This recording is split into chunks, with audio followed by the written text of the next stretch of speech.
হ্যাঁ, অবশ্যই পসিবল এবং আপনি অবশ্যই পারবেন। তার জন্য কোনো থার্ড পার্টি অ্যাপ বা অ্যাপ্লিকেশনের প্রয়োজন নেই এবং সঠিক ওয়েতে নরমাল ওয়েতে আপনি পারবেন। শুধু সিস্টেমটা জানতে হবে এবং যে নতুন পদ্ধতি সেটাকে অ্যাপ্লাই করতে হবে। আপনার ফোন থেকেই পারবেন। আপনার যদি হঠাৎ করে ফাইল ম্যানেজারের ভেতরে এসে বা ফটোসের ভেতরে এসে দেখেন যে ছবি একটাও নেই, তাও চিন্তার কিছু নেই। ঠিক আছে? আমি আপনাকে আশ্বস্ত করছি। আপনি ভিডিওটা মন দিয়ে দেখুন, প্রত্যেকটা স্টেপ ফলো করুন আগে। তারপর রেজাল্টটা দেখবেন। অবশ্যই একটা কমেন্ট করবেন এবং এই জাতীয় ইম্পর্টেন্ট ভিডিও অবশ্যই আপনার বন্ধু-বান্ধবদের শেয়ার করবেন, লাইক করবেন ভিডিও, কারণ এই জাতীয় ভিডিও বানানোর জন্য একটু তো মাথা ঘামাতেই হয়, তাই না? তো চলুন শুরু করি।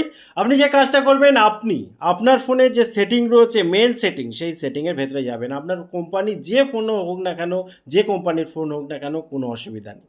সেটিংয়ে যাওয়ার পর স্ক্রল করে নিচের দিকে আসবেন। নিচের দিকে এসে আপনার যে গুগল, অ্যাকচুয়ালি গুগলের কাজ নয়, কিন্তু গুগলের ভেতরে আপনি কেন ঢুকবেন সেটাও আমি বলছি।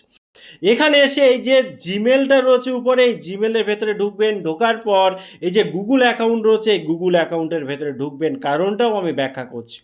আপনি কি করবেন, এখানে স্ক্রল করে নিচের দিকে আসবেন। নিচের দিকে এসে এখানে দেখুন ডেটা অ্যান্ড প্রাইভেসি, এটাতেও মেন বিষয়টা নেই, এর ভেতরে আছে। এই ডেটা অ্যান্ড প্রাইভেসির ভেতরে যখন আপনি যাবেন, যাওয়ার পর স্ক্রল করে আস্তে আস্তে নিচের দিকে আসুন। নিচের দিকে এসে একটা জায়গায় দেখবেন এখানে লেখা আছে যে গুগল ড্যাশবোর্ড।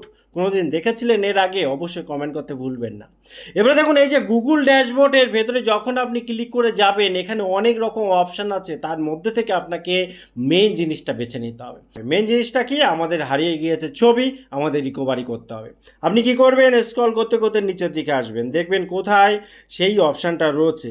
এখানে দেখুন আরও নিচে যাচ্ছি, এই দেখুন ফটোজের অপশান চলে এসেছে, এই যে ফটোস। ঠিক আছে, এখন এখানে এই ফটোজের মধ্যে আপনার 1000+ ফটো রয়েছে। আপনার ক্ষেত্রে আলাদা সংখ্যা হতে পারে। এবারে এখানে দেখুন ডাউনলোড অপশান রয়েছে। আপনি কি করবেন, এই ডাউনলোডের এখানে ক্লিক করবেন। যখনই আপনি ডাউনলোডের এখানে ক্লিক করবেন, দেখুন অন্য একটা পেজে এখানে চলে আসবে। এখানে চলে আসলো। চলে আসার পর আপনাকে যে কাজটা করতে হবে, একটু সময় লাগতে পারে। দেখুন এই জায়গাটায় কিন্তু আপনার চলে আসলো। চলে আসার পর আরও একটু নিচের দিকে আসবেন। এসে এখানে দেখুন নেক্সট স্টেপ, এই জায়গাটায় দেখুন নেক্সট স্টেপ, এই জায়গাটায় ক্লিক করে দেবেন। এরকমভাবে যখন আপনি ক্লিক করবেন, এরকম একটা অপশান শো করবে। এখানে দেখুন সেন্ড ডাউনলোড লিঙ্ক ভায়া ইমেল, এই জায়গাটায় আপনি ডাউনলোড এটা ইমেলই রাখুন। তারপরে দেখুন এখানে রয়েছে ফ্রিকোয়েন্সি, এটা এক্সপোর্ট অন, এটাই থাকুক। তারপরে একটু নিচে এসে ফাইল টাইপ, এখানে জিপ ফাইলটাই থাকুক। আর এখানে দেখুন ফাইল সাইজ, এটা আপনার ইন্টারনেট কানেকশনের উপর নির্ভর করবে, ডাউনলোড স্পিডের উপর নির্ভর করবে, এক একটা ফাইল কত বড় হবে তার উপরে নির্ভর করবে আপনি যেটা চান। আমার মনে হয় 2 GB রাখাই ঠিকঠাক, যুক্তিযুক্ত। এবারে দেখুন এই যে ক্রিয়েট এক্সপোর্ট, এই জায়গাটায় আপনি ক্লিক করে দেবেন। যখনই ক্লিক করবেন, দেখুন এখানে একটু সময় লাগতে পারে।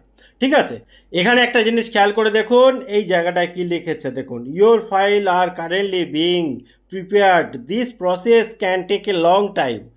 হ্যাঁ, মানে এটা অনেকটা টাইম লাগতে পারে, কখনো কখনো কিছু ঘন্টা কিংবা দিনও লাগতে পারে, এটা দিয়েছে আর কি, টু কমপ্লিট হওয়ার জন্য। বলছে you will receive an mail when your export is done, অর্থাৎ আমাকে কিছুটা সময় অপেক্ষা করতে হবে মেল আসার জন্য। মেল যখন চলে আসবে তখন আমরা কিন্তু মেলের ভেতরে সেই লিঙ্কটা পেয়ে যাব এবং সেই লিঙ্কের ভেতরে গিয়ে আমরা কিন্তু আমাদের ছবিগুলো খুঁজে পেয়ে যাব এবং এটা কিন্তু সঠিক ওয়ে, কোনো রকম থার্ড পার্টি অ্যাপ বা অ্যাপ্লিকেশানের ব্যাপার নেই।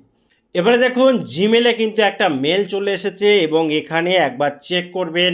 এখানে দেখুন ইওর অ্যাকাউন্ট ইওর ডেটা, এখানে দেখুন পরিষ্কার লেখা আছে যে ম্যানেজ গুগল, এই যে টেক আউট রিকোয়েস্ট, এই জায়গাটায় আপনি ক্লিক করবেন। ক্লিক করলে এবারে দেখুন কি হবে, এই জায়গাটায় কিন্তু চলে এসেছে সেই বিষয়টা। এখানে দেখুন পর ডাউনলোডের অপশান দিয়ে দিয়েছে, পার্ট 1 2 GB, পার্ট 2, পার্ট 3, এরকমভাবে টোটাল যত ছবি রিকভারি হওয়ার ছিল, যে ছবিগুলো আপনি তখন খুঁজে পাননি, সেগুলো চলে এসেছে। আপনার শুধু কাজ থাকবে এখানে এই ডাউনলোড অপশানে ক্লিক করা এবং এটাকে ডাউনলোড করে নেওয়া। দেখুন প্রথমে একবার বলতে পারে ভেরিফাই করে নিতে পারে যে আপনি সেই ব্যক্তি কিনা। তো আপনি ভেরিফাই করে দেবেন, আপনার ফোন যদি ফিঙ্গারপ্রিন্ট দিয়ে লক করা থাকে কিংবা পাসওয়ার্ড দিয়ে সেটা করে নেবেন। করে নিলে দেখুন এখানে কিন্তু ডাউনলোডের অপশান শুরু হয়ে গিয়েছে এবং ডাউনলোড হয়ে যাচ্ছে। ঠিক আছে, এখানে দেখুন এই যে ডাউনলোড হচ্ছে, এখানে পরিষ্কার দেখুন উপরটায় এই যে কেমনভাবে ডাউনলোড হচ্ছে সেটাও দেখা যাচ্ছে। তো অনেকটা টাইম লাগবে, তো নিশ্চিন্ত থাকুন, এইভাবে কিন্তু ডাউনলোড পসিবল এবং সৎপথে থার্ড পার্টি অ্যাপ বা অ্যাপ্লিকেশনের প্রয়োজন নেই। এবারে দেখুন ডাউনলোড কিন্তু পরপর হয়ে যাচ্ছে, সাউন্ডটা হয়তো ছোট ছোট করে শুনতেও পাচ্ছেন, ডাউনলোড হতেই থাকছে। ঠিক আছে, বুঝতে পারছেন, এগুলো কিন্তু সব পরপর ডাউনলোড হয়ে যাচ্ছে। তো আপনি নিশ্চিন্ত থাকুন, এইভাবে কিন্তু সম্ভব। হ্যাঁ, একটা জিনিস আপনাকে মাথায় রাখতে হবে, সেটা হচ্ছে যখন আমরা গুগল ফটোসে যাব, আপনি গুগল ফটোসে যাবেন, যাওয়ার পর উপরে যে প্রোফাইল রয়েছে এসে এখানে দেখুন এই যে নিচে রয়েছে না যে ফটো সেটিং, এই ফটো সেটিং এর এখানে এসে এখানে দেখুন এই যে ব্যাকআপটা রয়েছে, এই ব্যাকআপটা আপনাকে কিন্তু অবশ্যই অন থাকতে হবে এবং যে জিমেলটা আপনার সেট করা ছিল সেই জিমেলটা অন আছে কিনা একবার দেখে নেবেন। এটা কিন্তু পুরোপুরি একদম সলিড প্রসেস এবং এখানে কোনো ভুল হওয়ার জায়গা নেই। বিষয়টা কি হয়, যখন আপনি এখানে ব্যাকআপটা করে নিয়েছেন এবং যে জিমেলে করে নিয়েছেন সেখানে আপনার ফোনের যাবতীয় ব্যাকআপ কিন্তু হয়েছিল। এবার আপনি যখন ফোন হারিয়ে গেল, চুরি হয়ে গেল বা অন্য কোনো ডিভাইসে যাচ্ছেন বা আপনার ফোন থেকে ছবি ভিডিও সব ডিলিট হয়ে গিয়েছে, তাতেও কোনো অসুবিধা হয় না, যেহেতু ওখানে ব্যাকআপটা ছিল। আপনি কিন্তু প্রথম থেকে যে প্রসেসটা দেখালাম সেই প্রসেস মেনটেন করে সহজে রিকভারি করতে পারলেন। অর্থাৎ এখানে একটাই শর্ত, সেটা হচ্ছে আপনাকে কিন্তু ব্যাকআপটা থাকতে হবে এবং নর্মালি ব্যাকআপ থাকে সাধারণত। যদি ব্যাকআপ না থাকে তাহলে একটু জটিল হতে পারে। তো পরবর্তীকালে যাতে আপনার ছবি ভিডিও ফোন থেকে হারিয়ে গেলে বা হঠাৎ মাত্র ডিলিট হয়ে গেলে কোনো সমস্যায় আপনি পড়তে না হয় আপনাকে, সেই জন্য ব্যাকআপটা অবশ্যই করে রাখবেন।